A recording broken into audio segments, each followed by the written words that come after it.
do a medial column osteotomy to try and achieve the correct situation to try and push or implant your femoral component in properly. A strategy for removing existing implants needs to be made, and we need to have all the relevant equipment necessary to do this. Then one needs to plan what reconstruction one plans to do, the implant system, the fixation, whether it's going to be cemented or uncemented, and of course the bearing surface. Because hips are being done nowadays in younger people, revisions are also occurring at a younger age. And in young patients in particular, the management of bone loss is important because they may need more than 2 to 3 revisions in their lifetime. And therefore, managing the bone loss is very helpful for future revision surgery. Whatever surgery is done, it is important that the surgeon doesn't burn bridges for the next procedure that might be needed maybe in 10, 15 years' time. It is useful to know the implants that are available and to check the availability before the operation is started. This is the responsibility of the staff and surgeon. And if implants are not available, it is best not to proceed with the procedure. Revision surgery is often associated with complications, and one should always have a plan A, a plan B, and sometimes even a plan C. I was mentioning about networking and how that helps us in making critical decisions on revision hip replacement. We have a network in our region which is called the East Midlands South Specialist Orthopedic Network. This has been firmly established in 2015, and during the COVID period, we have made the process even better. The ultimate aim is to discuss and plan every elective hip and knee revision which is done in our region. We have 3 hospitals as part of the network, the Northampton, Kettering, and Leicester hospitals. I'm just going to go briefly through some classification systems. One of the classifications, which is you need to classify the bone loss before you proceed with any kind of revision procedure. There are various classification systems available for bone loss. The 2 most commonly quoted are the American Academy of Orthopedic Surgeons and the Paprosky. Now, AAOS is a fairly comprehensive classification which looks at segmental, cavitary defects, combined defects, pelvic discontinuity, and you're also looking at whether the hip is arthrodesed. But whilst this system is comprehensive and identifies the pattern of bone loss, it does not quantify the defect, and that is the disadvantage with the AAOS system. I prefer using the Paprosky system, where the severity of bone loss and ability to obtain cementless fixation for a given bone loss pattern is there, and this has got management implications. So if you look at the Paprosky system, you find that the complexity of bone loss or the degree of bone loss increases from 1 to 3B. So 1 is not too bad, 3B is very severe bone loss. So if you look at the grade 1 bone loss, you will find that the rim of the acetabulum is intact, the posterior column and anterior column are intact, and you might lose some bone, cystic bone loss may be there. And usually this can be almost managed like a primary acetabular revision. The revision can be almost as straightforward as a primary. Once you have further bone loss, you could be superomedial in a 2A or a superolateral rim bone loss in a 2B. If it goes inwards and damages the quadrilateral plate in the teardrop, then that becomes a 2C. Now, these are also relatively straightforward and can be managed with a combination of an augment, bone graft, and correct size acetabular component. As you go then to 3A and 3B, the complexity of the procedure rises significantly. These are fewer, there are fewer of these kind of patients, and in the UK, these kind of cases are better treated in a specialist center where these can all be concentrated under certain surgeons who do this. And I think that should be strongly considered before taking on such kind of difficult cases. When you use for 3A and 3B, one might need to use bigger augments. One might need to use cup cage constructs, and these will be technically more difficult because of the degree of bone loss, and a higher failure rate can be found. So you need to get this right the first time correctly.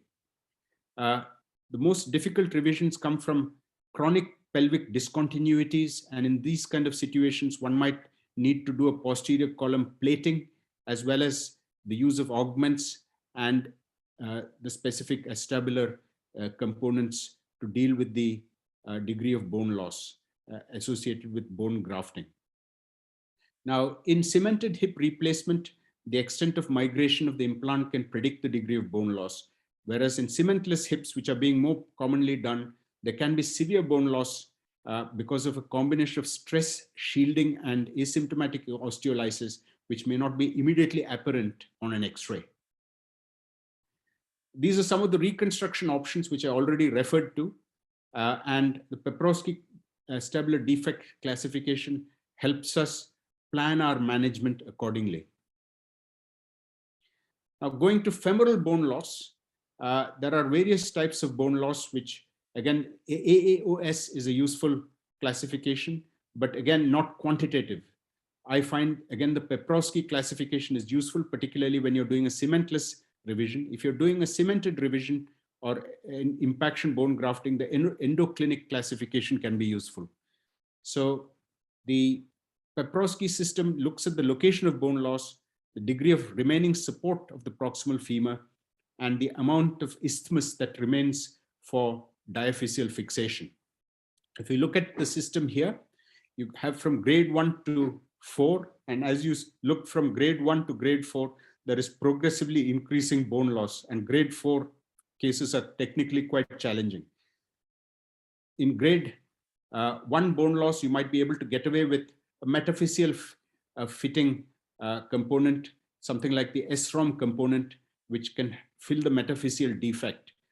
You might even get away with that using in the type 2 defects. Type 3 and 4 might require distal diaphyseal fixation.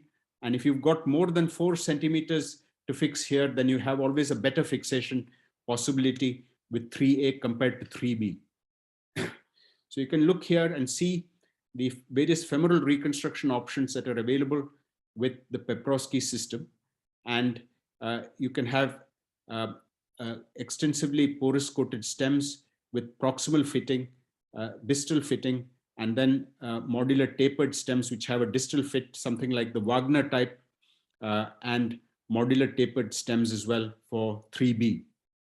For 4, which are difficult, one might need to consider a cemented stem with impaction bone grafting. Another classification which is quite important is the classification of peri-prosthetic fractures, and the most useful classification here is the Vancouver classification. It is fairly straightforward. You've got the A fractures, which are greater trochanter and lesser trochanter. Usually these can be managed conservatively. Fractures which involve anywhere between the top of the processes to the bottom, these are considered as type B processes. B1 is where the processes is well fixed. B2 is where there's loosening. B3 is where there is loosening with loss of bone stock. The C type is where the fractures occur well below the implant. The level of fracture, stability of the processes, and the quality of bone that is remaining are what determine this particular classification, and it is a very helpful classification for peri-prosthetic fractures. Now, if you look at the management of these, you will find that B1 you can manage many times with plating and cerclage cables. Occasionally, a revision may be needed. B2, with good bone stock, you need to revise to a long stem. B3, with poor bone stock, you need to revise and augment with allograft or perform a proximal femoral replacement. With a C fracture, you ignore the implant and fix the fracture. I'm going to go through some imaging now. AP and Jude views are quite useful in preoperative planning and hip replacement. In this particular instance, you can see that you've got the iliopectineal line, which determines the anterior column, and the ilioischial line, which starts from the ilium here and goes down to the ischium. In this particular instance, part of it is obscured by the component because the reaming has been a bit excessive posteriorly, causing some reduction in the thickness of the quadrilateral plate. But if you look at this picture, you will see that there is some bone ectasia here in the anterior column. So the ilioischial line is no longer straight. So the component is migrated inwards, but the the ilioischial line is intact. By the iliopectineal line, there is ectasia. So this suggests that there is anterior column affected by the loosening process. In this particular instance, a CT scan is very helpful because you can then make sure that there is no pelvic discontinuity, which you would not expect in this situation because the ilioischial line is intact. MR scanning can be helpful, particularly the MARS type of scanning, metal artifact reduction sequences, when you're suspecting adverse reaction to metal debris in metal-on-metal hip replacements.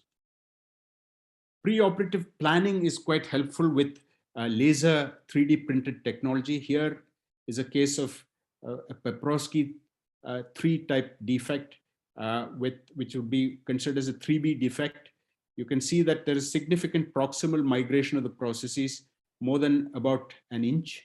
And you can see there is some ischial osteolysis here. And in addition, the medial wall has been compromised. The posterior column luckily seems to be intact. And we've done a CT and done a 3D print of this. And you can see this is what the pelvis will look like. And this can be very helpful in rehearsing the procedure before the operation. In this particular instance, you can take this model and you can ream and create an appropriate implant fixation there prior to the procedure so that you can plan your procedure properly. I'm going to go through some techniques and I'll appraise them. These are the techniques I normally use in my practice. I will talk a little bit about impaction bone grafting, uncemented sockets and augments, cement in cement revision, distal fixed femoral stems, and dual mobility bearings. Now, as far as surgical approaches are concerned, the original approach, if possible, could be used, or this approach that the surgeon is most familiar with. Always try and use an extensile approach whenever possible, and an extended trochanteric osteotomy might be needed in certain instances. More recently, people are going towards using an anterior approach with image intensification, but I have no experience with the anterior approach. Removing the existing components without doing any further bone damage and losing bone stock is very important. In order to do this effectively, you need to be very patient and do the procedure with great care to avoid damaging the bone stock. The instruments that we have at our disposal are Moreland instruments, Watson hip extraction system with curved radial blades, Midas Rex burrs, a Jiggly saw, Oscar, femoral stem extractor. And in this instance, you can see a picture here of the explant. This is a useful instrument where the ball of the explant can be put into the acetabular liner, and then this sharp blade can be rotated to take away any bone that fixes which is firmly fixed to the component before taking it out. This is a useful technique to avoid any significant bone loss. I will come now to a bit on decision making. Here is a relatively straightforward hip revision in a person who has had a bipolar hip prosthesis. This is a 56-year-old male. He's got a previous history of right-sided hemiplegia. He's had a hip fracture for which he had a HAC-coated bipolar prosthesis about 18 months before these x-rays were taken.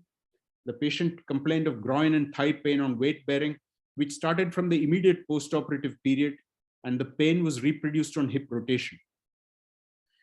His ESR was 25 millimeters. CRP was about 12 milligrams per liter. Now, the first question is this prosthesis loose? Now, this patient came to me probably about in 2005, almost about 17 years ago. And this was one of the earlier revisions I did when I first started. So you can see When you take a weight-bearing X-ray of the hip, there's clear evidence that the prosthesis is sinking on weight-bearing and telescoping down. It means that the prosthesis is loose. So that has been ascertained that the prosthesis is loose. The next question one needs to ask is this hip infected? So we did a pre-operative aspirate of this patient's right hip, and we grew Staphylococcus, which was a coagulase negative, and which was sensitive to vancomycin, teicoplanin, rifampicin. We had a multidisciplinary meeting with our microbiology team, and a decision was made to do a two-stage revision at that stage, because I never used to do one single stage in my early days. Even now, I don't do that regularly. Once in a while, I do a single stage revision. Now, we took multiple specimens while we were doing this operation, and 6 out of the 8 specimens grew the same organism with the same sensitivities. This is a Paprosky Type I bone loss. And so we put an implant spacer. These are 2 prophylactic cables that I use so that when you're removing the component or dislocating the hip, you don't break the femur.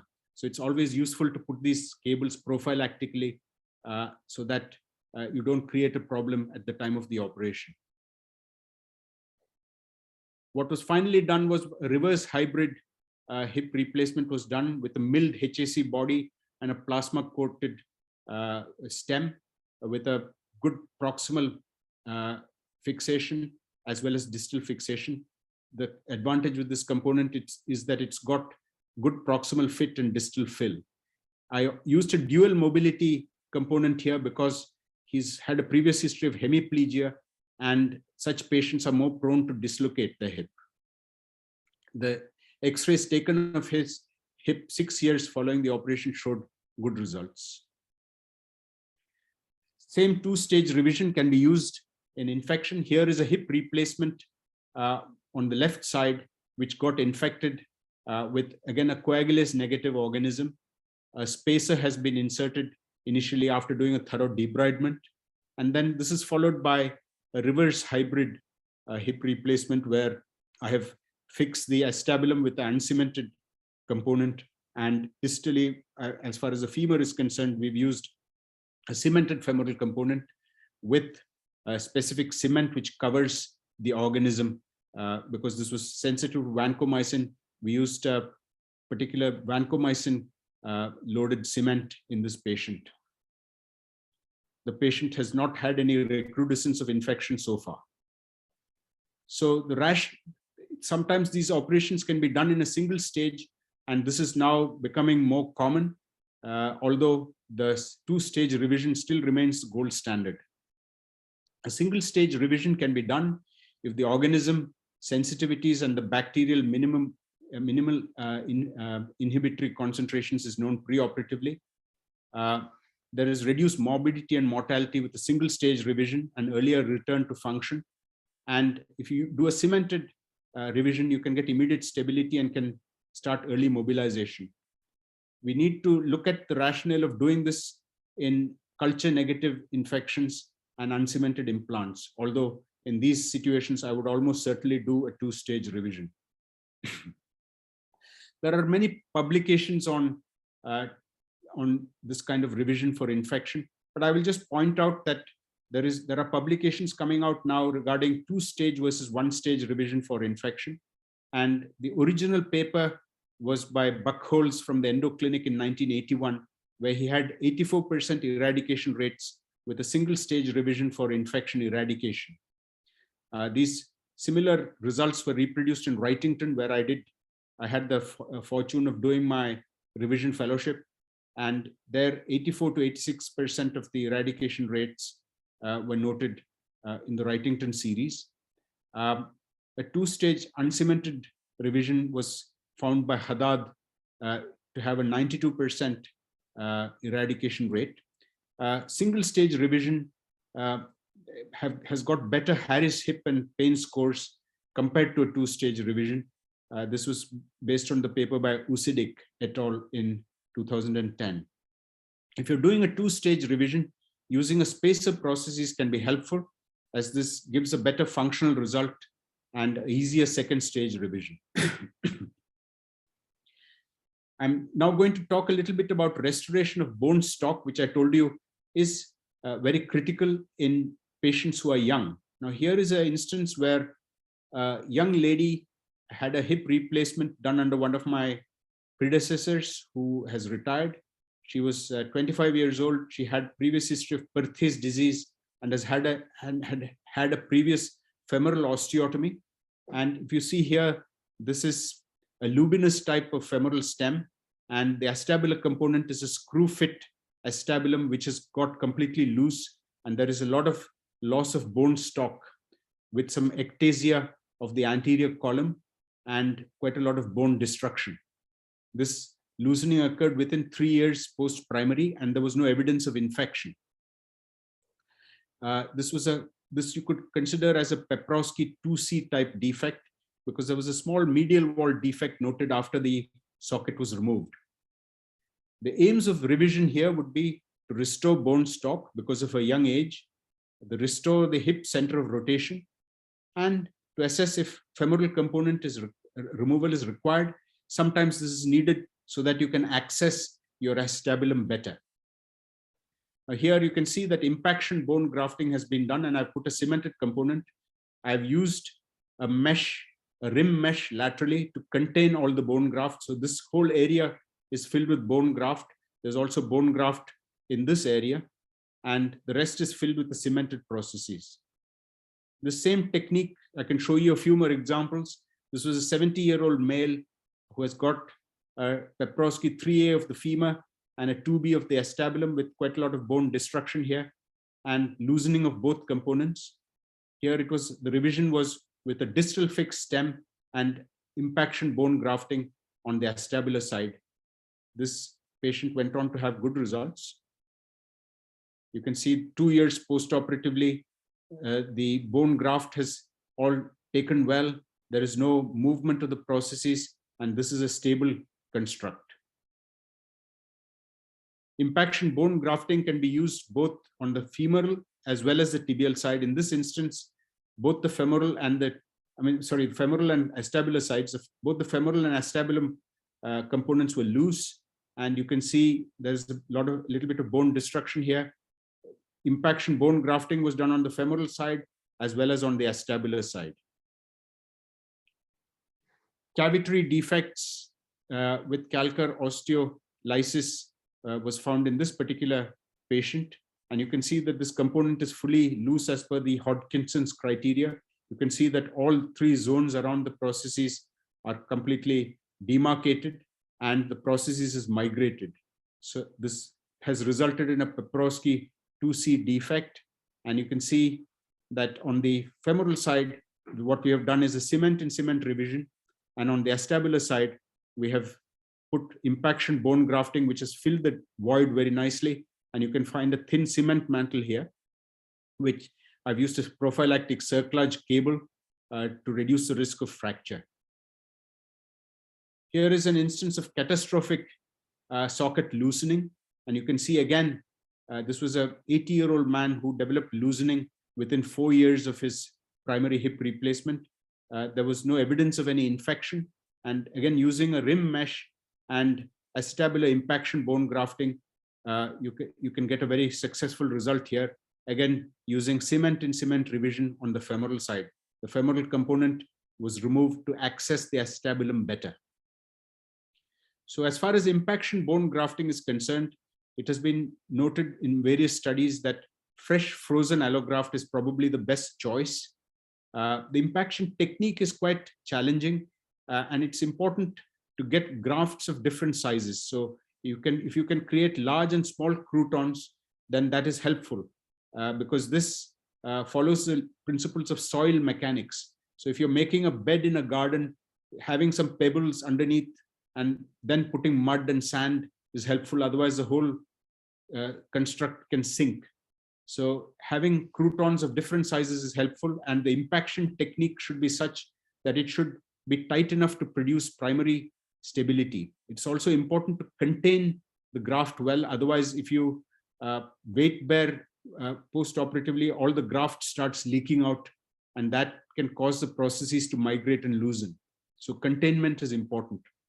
The original paper by the group in Nijmegen in Netherlands, they found that an 84% survival at 15 years, and these results have been maintained up to 25 years following surgery.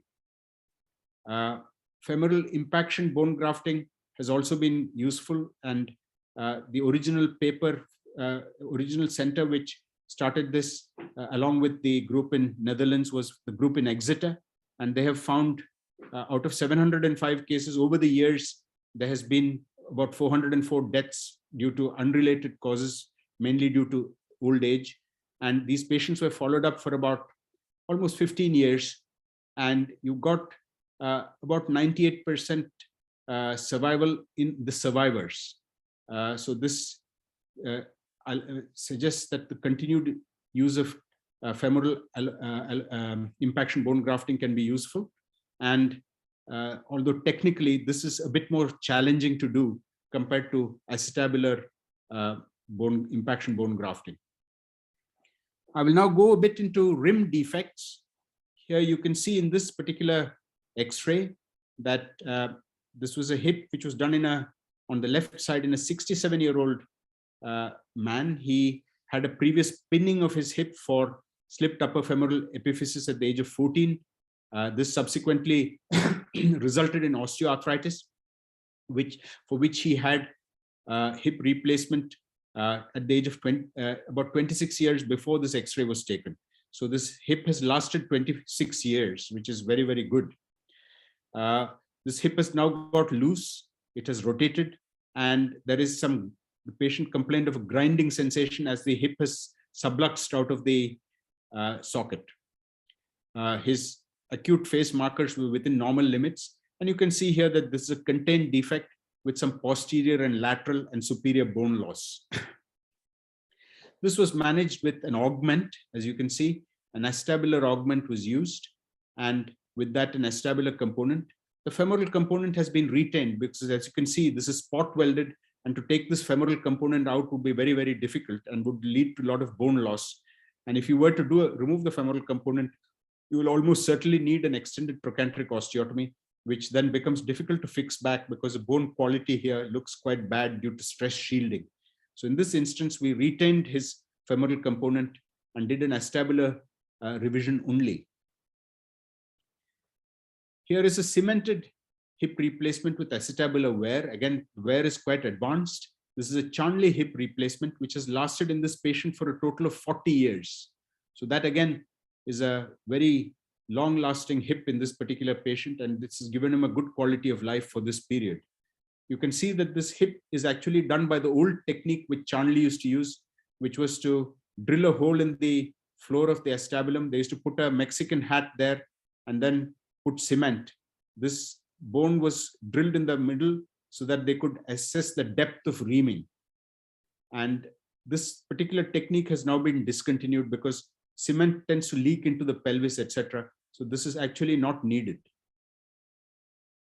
You can see a CT scan of this patient, and you can see that there is some concentric bone loss around the entire acetabular component, although the anterior and posterior columns are still preserved. And you can see that quite clearly here, that the posterior column is well preserved. The anterior and posterior column here are well preserved. So here again, I left the cement within the pelvis alone, and I used a combination of an augment and an uncemented socket, and we revised the femoral component into a cement in cement femoral revision. This is a technique which you can use effectively in these kind of situations. Cement in cement revision is what I would discuss next. I've already shown a couple of cases of cement in cement revision. This is a useful technique because cement in cement revision is found to be very stable, and it reduces the time for the operation. It is particularly useful in the low demand patient who's more elderly and you want to quickly do an operation and come out before the patient deteriorates. In this particular instance, this was an 81-year-old lady who was a low demand patient.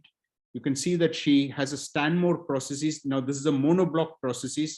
The head and the stem cannot be dissociated. They're one piece. And you can see here that the acetabular component has become loose. and it's also worn out quite substantially. This has led to an acetabular 2B defect, and you can see that the femoral component, if it is revised, you've got to revise the whole thing because you cannot separate the head from the femoral stem. In this particular instance, one has to look at whether the head is damaged due to the wear and whether, because of contact between the metal wire here and the femoral head. And if revision is needed, the whole stem needs to be revised. And that was what was ultimately needed. She being a low demand patient, we took the acetabular component out, we put a new acetabular component in, put a larger head. And you can see here that the original cement used during the operation was a radiolucent cement. And the new cement that I have introduced is radio opaque, which is a more modern cement. And we've got a good fixation here. And this patient was very happy with this result because she's a low demand patient. Now, cement tends to bond very well to cement. And the prerequisites of doing this procedure are, number one, there should be no infection and no significant osteolysis. Ideally, if the cement mantle is intact, then this is the best technique to use in these instances. Here you can see another case where there's quite a lot of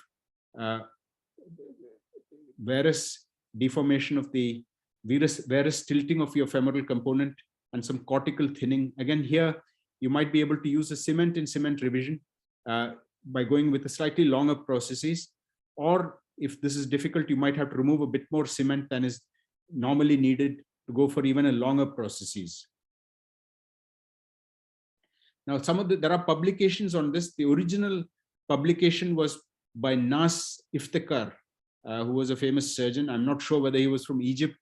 It may well be that he was from Egypt, but he trained under Charnley and subsequently trained in the, practiced in the US.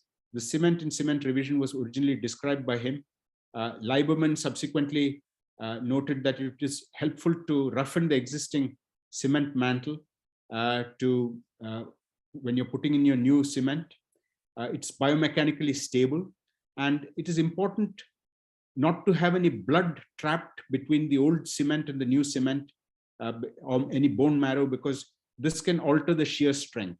So it's important to wash out all the debris, remove any pieces of cement that are loose, and dry the interface as well as possible and roughen the cement surface.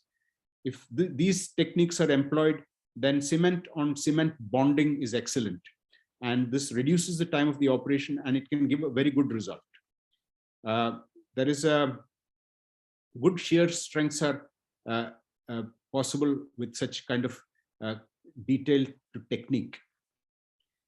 Now, the indications for doing this are for aseptic loosening at the processes cement interface. If you have to change the position of the stem to alter offset of the length and to improve access for acetabular revisions, in these scenarios, as I've shown you before, the cement in cement revision can be helpful. It helps by preserving bone stock because you're not removing any cement and therefore you're not damaging any bone. It shortens the surgical time and it allows full weight bearing post-surgery and quicker rehabilitation. The usual relative contraindications to this are where there is significant cement bone interface disruption of more than 2 centimeters and where the lesser trochanter can be affected. But even these can sometimes be ignored if the patient is a very low demand patient and very elderly. The outcomes from this are about 82% at 6 years. It varies to about 96% at 11 years. And there is improvement certainly in the Harris hip scores. Nugent has shown a technique video on this in the AAOS technique video section last year. Now, I'm going next to distal diaphyseal fixation. This is also useful technique, particularly when you've got metaphyseal bone defects and a good distance of intact diaphysis where you can get fixation. The original technique was described by Wagner, and he developed the processes for this, but now we've got many processes which are fluted and have got the same design as the Wagner stem, and many companies make the same processes. And nowadays you get them even in a modular processes are available for this. Here you can see a type 2 femoral defect which was what we noticed on surgery. We've templated our X-rays. We've decided that this socket is well fixed. The bone is very thin. It is solid. So let's try, even though this is a high hip center, it is better to accept this position because this patient was doing well with this acetabular component and there is no significant wear. So the decision was made here to use a distal fix, diaphyseal fix stem. This is a female who is 73 years old in this particular instance. Although the socket position is poor, we accepted the position. And here you can see a distal diaphyseal fixation has been done, 2 prophylactic cerclage cables to reduce the risk of fracture. And we've got good zone here of fixation. Usually you don't need to bone graft this, but some people would bone graft it. Even without bone grafting, this normally fills up with time and it tends to remodel. I'm going to go next into peri-prosthetic fractures. This is an impending peri-prosthetic fracture, as you can see. This was a technical complication following surgery. These were the immediate post-operative chest check X-rays which were found when we did the X-rays. You can see here that the lesser trochanter is fractured. The stem has been inserted into varus, and the cement restrictor is outside the femoral. So there's been a femoral cortical perforation, and this has found its way outside. So this is almost certainly going to fracture very soon. And unfortunately, that's exactly what happened because the patient was mobilized, hoping that nothing would happen. And you can see here that on 2 weeks following surgery, there's a Vancouver B1 peri-prosthetic fracture.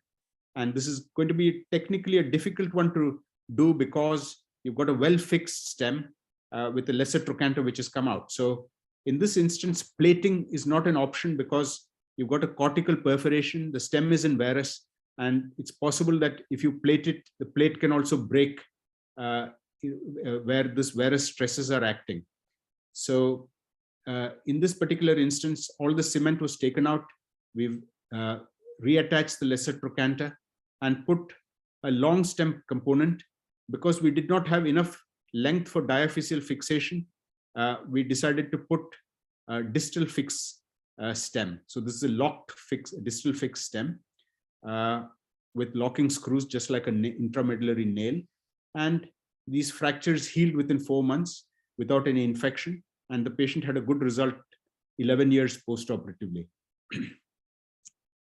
Early peri-prosthetic fractures can be problematic. You can see here a 70-year-old active man who had this fracture about 3 weeks post-surgery. It is possible that this processes had already, with this operation, the fracture may have already occurred on the table, but probably not recognized. As soon as the patient started weight bearing, the whole proximal femur splayed open, and you can see that this processes is loose and there is a peri-prosthetic fracture. A posterior approach was used in the original operation, and a decision was made to use the same approach to revise this processes. Here, on exposure, it was noted that the femoral component was fully loose, and we again fixed this with extensively coated HAC processes, retaining the original acetabular component, which was in a good position. The fracture healed without any problem, and the clinical outcome was good at about 5.5 years post follow-up on X-rays. Now here is a more extensive peri-prosthetic fracture, again a Vancouver B2 fracture. This was a 63-year-old man with a history of alcohol abuse who had a hip replacement, and he, as would be expected, fell down and broke his femur. You can see that's quite extensive and large pieces in the femur. In this particular instance, it's well cemented laterally, but the processes is debonded from the cement medially, and so this processes is technically loose. You can see that there's an acute fracture. There's excellent cement penetration here, and bone healing may be poor because you would anticipate that because of his history of alcohol abuse and poor nutrition, and he's going to be an uncooperative patient. So in any case, when you get a case like this, you just curse you, bad luck that you had a case like this, but you have to do something. So in this particular instance, what we did was we removed the femoral component in the cement. We used a cabling system to cable the component, I mean the femoral stem, the femoral cortex, and we restored the femoral canal with the cable and used a extensively coated monoblock femoral stem for immediate stability. And this patient luckily did not dislocate. He did not, we've used a dual mobility cup here as well. He did not dislocate. He had bone union. These are the x-rays taken 6 weeks. This was taken 6 months later. And we also reviewed him after 2 years, and there were no problems. The fracture went on to heal. Now, here is a B3 fracture. This is an 86-year-old lady who's reasonably good for her age. She's got no systemic disease. She has good preoperative mobility before she fractured. But you can see that the fracture has occurred in the proximal femur where the bone quality is very poor and there is loosening. So this is a Vancouver B3 fracture. There's marked canal widening, osteoporotic bone. And she's not a high demand patient, so she's a low demand patient. So in this instance, you can get away with cementing in a processes and using allograft bone, which is what I did. We used allograft struts here with cerclage cables and a long stem processes with the cemented revision. This allograft struts do confer immediate stability and allows weight bearing, and usually they tend to ultimately incorporate. But the important thing is that the fracture should heal before the allograft incorporates, otherwise the whole construct will fail. In this instance, what I do is I petal the femoral cortex and put some bone graft, which is the cancellous bone graft, which allograft bone, also on the surface of the cortical bone, host cortical bone, between the allograft and the host cortical bone. Now, the maximum weakness of the allograft takes place at about 4 to 6 months. And usually these do tend to succeed if you have got good fixation. In this particular instance, you can see these x-rays taken 4 years post-operatively. There has been some cement leakage medially, but this allograft bone has healed. There is evidence of remodeling of the allograft bone, which is a good sign. And the patient was very happy with her result. She's, of course, a low demand patient. We are now seeing fractures of the peri-prosthetic fractures occurring in Birmingham hip resurfacings. Here is a fracture of the neck of the femur following a Birmingham hip resurfacing. This hip resurfacing had done 20 years before he fractured his bone, and therefore it has served him well. You can see this fracture has occurred here, and there's a small telltale evidence of a crack in the bone here. This was revised to a hybrid hip replacement. You can see that we've used an exeter stem with cement, and on the acetabular side, we have used an uncemented socket. Peri-prosthetic fractures can occur with dislocation, and here you can see this combination has occurred with some subsidence of the processes. This was treated with revision surgery.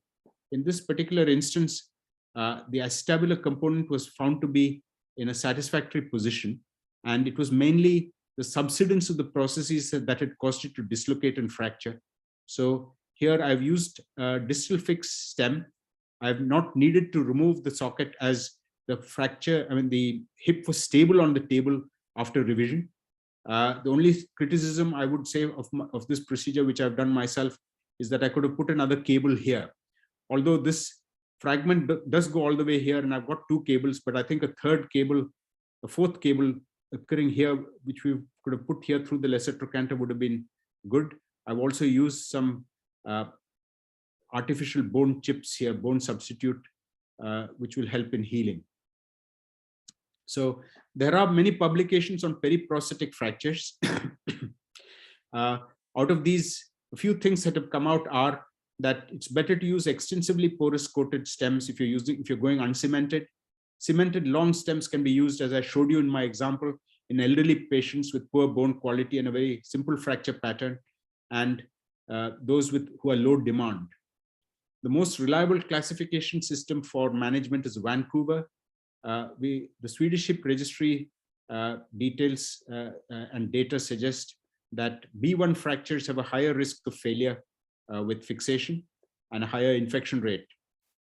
If you're fixing these fractures with revising to fix, then you need to bypass the most distal defect in the fracture by about 2 cortical diameters, and canal fit is very important.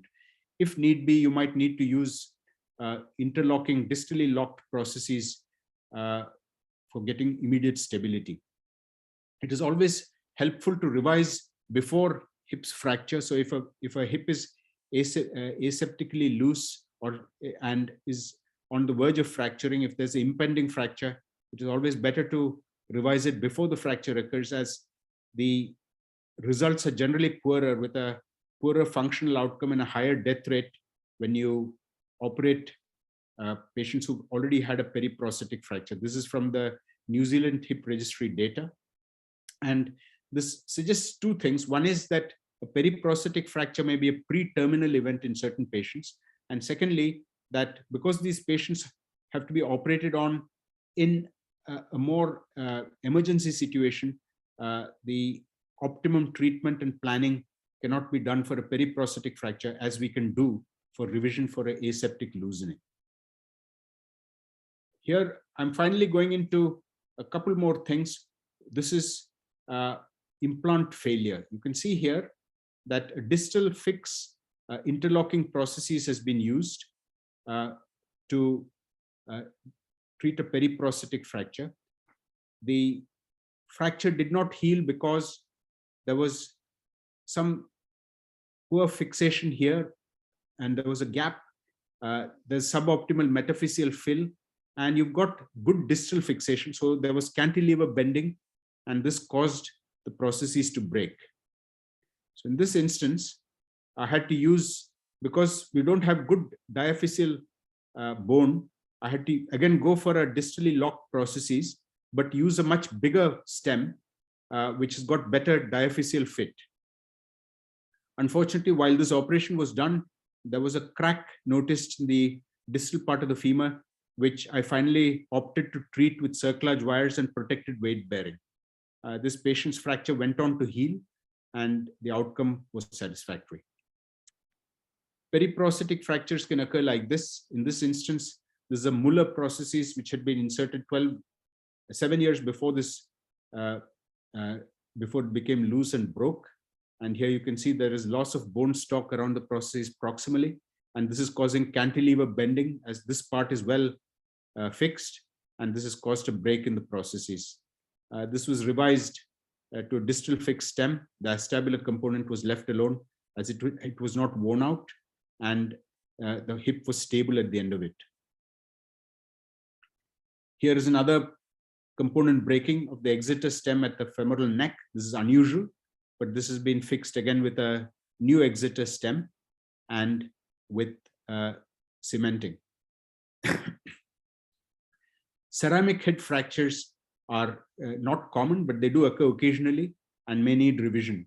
If you're revising a ceramic head, it's important to put another ceramic head back and not a metal head, as the metal head can be scratched by small ceramic particles and cause metallosis. So always use a ceramic head when you're replacing ceramic processes. In this particular instance, you can see we've revised this using an extended trochanteric osteotomy, putting a distal fixed stem, and I've also revised the acetabular component.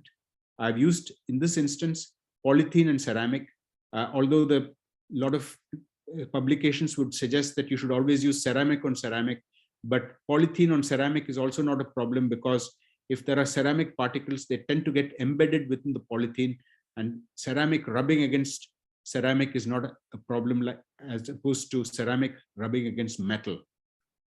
So you can see here, these x-rays show that there's good remodeling of the bone, and the extended trochanteric osteotomy has healed well. Finally, I'm coming into revision for instability. You can see we can do cemented revisions for instability. And again, the same techniques have been employed, cement in cement. And I've used new cemented processes here, leaving the original cement which is leaked into the acetabulum alone. Same thing can be done sometimes using an uncemented processes. This was for recurrent posterior dislocation. You can see quite clearly here, we've used an uncemented socket. This was for the original socket was retroverted, but we've managed to create some anti-version here. And this is a dual mobility socket. So this we found quite useful in dealing with dislocation. So to conclude, careful counseling of patients is important. Sometimes patients have loss of bone stock and are asymptomatic and still need revision. And such patients would be difficult to convince to have a revision operation because they're not in pain. And it's important to discuss risk versus benefit with the patient and manage their expectations accordingly. Technically, this can be challenging surgery. It's important to have a collegiate approach and discuss these cases with other colleagues. It is important for a revision surgeon to be confident with different surgical approaches. Ability to use both cemented and uncemented options is important. Careful pre-operative planning is needed. And I would say that that is most important. It is important to respect biology and restore bone stock, particularly in patients who are young. And early diagnosis of failure before there's significant loss of bone stock is always helpful. Thank you very much. Thank you so much, Mr. Menon, for this very interesting presentation. Thank you so much, sir. Now we have with us Professor Mohammed Al-Shafi'i, Professor of Orthopedic Surgery, Minya University, and one of the eminent professors of arthroplasty in Egypt. Professor Al-Shafi'i is a panelist with us. Dr. Mohammed, would you like to ask anything, sir? Thank you very much, Professor Al-Ashab. And thank you very much, Mr. Menon. It is a very illustrative examples of many lectures in revision for instability, revision for infection, revision for peri-prosthetic fracture, everything. Thank you again. And I have one question. What's your potential to use antibiotic-loaded cement in infected revision? If you have the option when you open it, when you revise it, you have totally cemented. Do you need the cement? Sorry, totally cementless. Do you need the cement? Use the hybrid or reverse the hybrid, or the priority is to the mechanical stability? So what I've done in my practice is, in my early days, I was using cement as a regular. And I was using a particular, I would use antibiotics which the bacteria was sensitive to. For example, we use vancomycin, loaded antibiotic, or gentamicin loaded, depending on the organism. And nowadays I do a lot of these uncemented as well. And both do work. There are publications in both areas. The publication by Haddad, who's from London, he has shown that uncemented processes, two-stage revision with uncemented processes can give equally good results. So both are equally valid, and I think it's a matter of surgeon choice. If you go to places like Endo Clinic, they'll almost always use cemented hip revisions, and they will in fact get the correct antibiotic, load it in the cement, and they'll do that in the theater itself, or the microbiologist will prepare that cement for them in advance, and they're very particular about using cement. But I think both techniques work equally well. The most key thing really is a thorough debridement and getting rid of all the infected material. And that is what gives ultimately the good result. Yes. And in this case, do you use antibiotic in any form, powder or? Yes, what I tend to use is I obviously will give antibiotics, intravenously. We would give intravenous antibiotics. Sometimes we go for a hybrid. So for example, if there was a lot of infection around the acetabular component, I would use a reverse hybrid where I would use a acetabular, cemented acetabulum and go for uncemented, femoral stem, and the opposite as well. Sometimes I do it that way. But there are some processes now, more modern technique processes which elute cement, uncemented processes, which elute antibiotics, sorry. And those I have not used myself, but they are coming out into the horizon now. So I think that is also one of the options that is available. Yes, I have two questions, sir, please. Okay. First question, have you ever done one-stage revision in septic cases, or you always prefer to do a two-stage revision? Okay. I have done one-stage revision in septic cases, but these are usually in patients who are quite elderly. Now, sometimes in an elderly patient, they will not tolerate 2 operations. And if you do a 2-stage revision, the chances are that within the first year, they will have a very high mortality. So in this kind of situation, what you can try and do is to do a single-stage revision. So you do a thorough debridement, you remove all the membrane, pseudomembrane and everything, and then you would thoroughly clean and wash out the hip. Then you close everything, and then you re-prep and re-drape and open the hip again and implant your prostheses.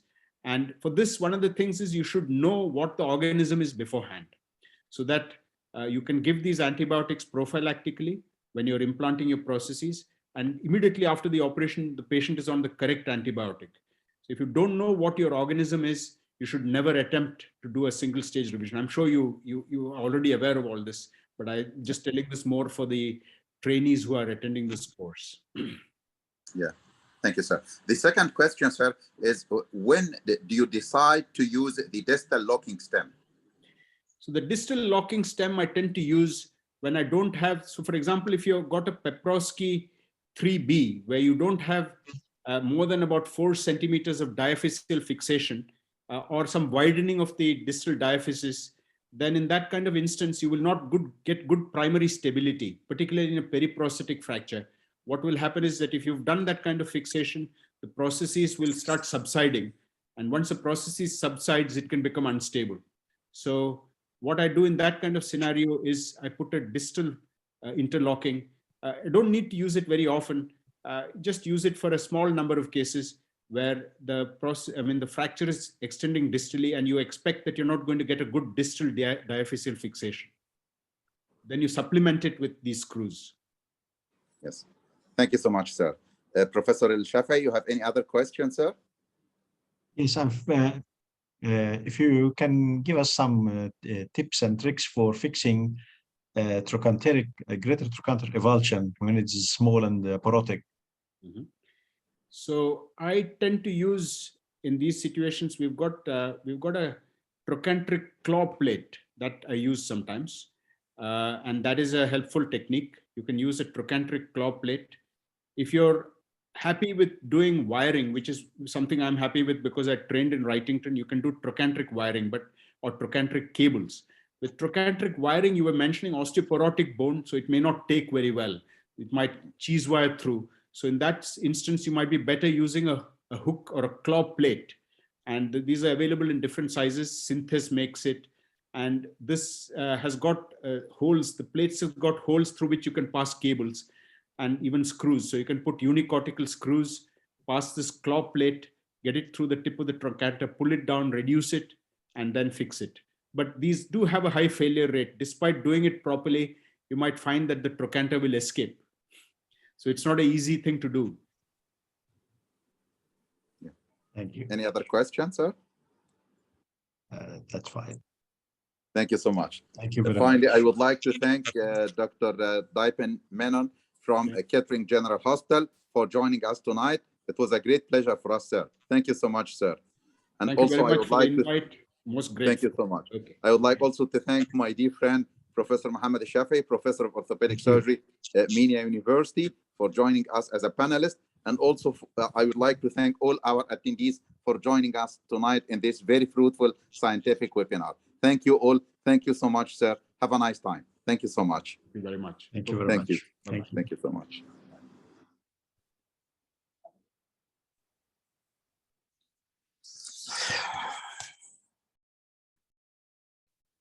Bye-bye. Fine.